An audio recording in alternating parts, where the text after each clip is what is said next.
Chapter 12. The Lord spoke to Moses and Aaron in the land of Egypt, saying, This month shall be to you the beginning of months. It shall be the first month of the year to you.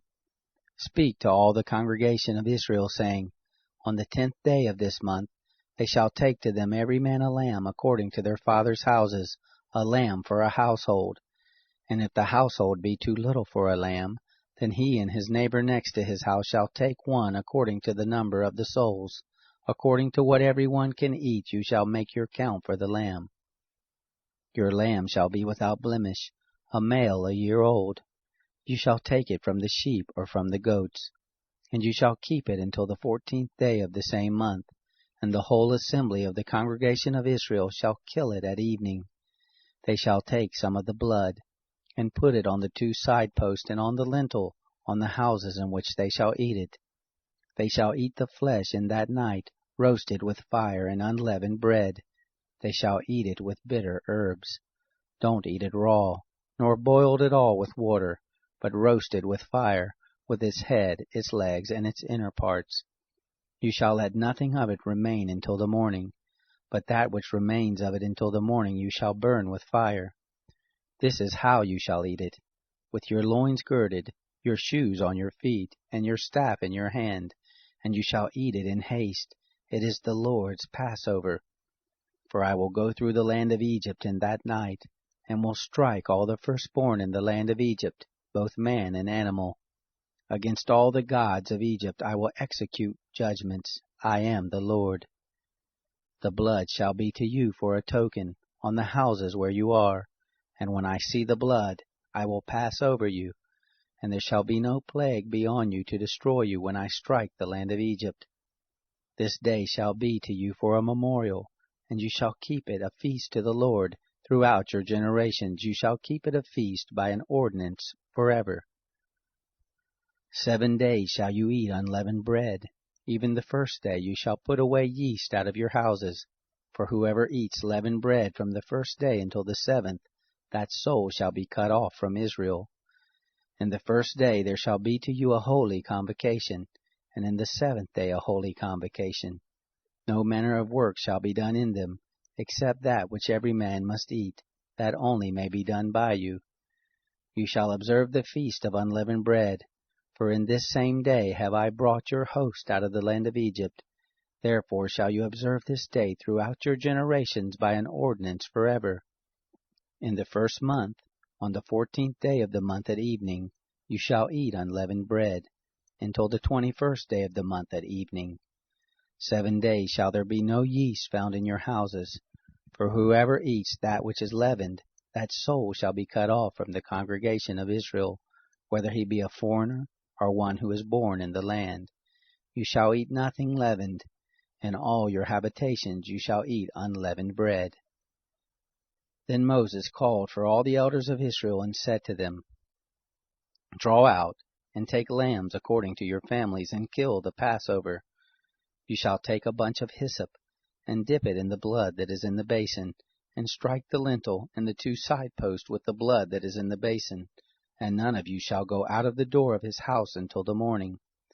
For the Lord will pass through to strike the Egyptians, and when he sees the blood on the lintel and on the 2 side posts, the Lord will pass over the door, and will not allow the destroyer to come into your houses to strike you.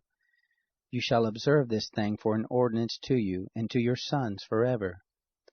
It shall happen when you have come to the land which the Lord will give you, according as he has promised, that you shall keep this service.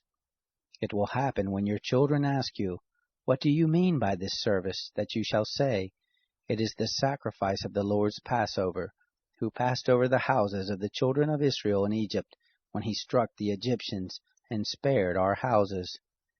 The people bowed their heads and worshipped. The children of Israel went and did so as the Lord had commanded Moses and Aaron, so they did. It happened at midnight that the Lord struck all the firstborn in the land of Egypt, from the firstborn of Pharaoh who sat on his throne, to the firstborn of the captive who was in the dungeon, and all the firstborn of cattle. Pharaoh rose up in the night, he and all his servants and all the Egyptians, and there was a great cry in Egypt, for there was not a house where there was not one dead. He called for Moses and Aaron by night and said, Rise up, get out from among my people, both you and the children of Israel, and go serve the Lord as you have said. Take both your flocks and your herds as you have said, and be gone, and bless me also. The Egyptians were urgent with the people to send them out of the land in haste, for they said, We are all dead men. The people took their dough before it was leavened, their netting troughs being bound up in their clothes on their shoulders. The children of Israel did according to the word of Moses, and they asked of the Egyptians jewels of silver and jewels of gold and clothing. The Lord gave the people favor in the sight of the Egyptians, so that they let them have what they asked. They despoiled the Egyptians. The children of Israel traveled from Ramses to Succoth, about 600,000 on foot who were men, besides children. A mixed multitude went up also with them, with flocks, herds, and even very much cattle. They baked unleavened cakes of the dough which they brought forth out of Egypt, for it wasn't leavened, because they were thrust out of Egypt and couldn't wait, neither had they prepared for themselves any food. Now the time that the children of Israel lived in Egypt was 430 years. It happened at the end of 430 years, even the same day it happened, that all the host of the Lord went out from the land of Egypt. It is a night to be much observed to the Lord for bringing them out from the land of Egypt. This is the night of the Lord, to be much observed of all the children of Israel throughout their generations. The Lord said to Moses and Aaron, This is the ordinance of the Passover. There shall no foreigner eat of it, but every man's servant who is bought for money, when you have circumcised him, then he shall eat of it. A foreigner and a hired servant shall not eat of it. In one house shall it be eaten, and you shall not carry forth anything of the flesh abroad out of the house, neither shall you break a bone of it. All the congregation of Israel shall keep it. When a stranger shall live as a foreigner with you, and will keep the Passover to the Lord, let all his males be circumcised, and then let him come near and keep it, and he shall be as one who is born in the land. But no uncircumcised person shall eat of it. One law shall be to him who is born at home, and to the stranger who lives as a foreigner among you. Thus did all the children of Israel, as the Lord commanded Moses and Aaron, so they did. It happened the same day that the Lord brought the children of Israel out of the land of Egypt by their host.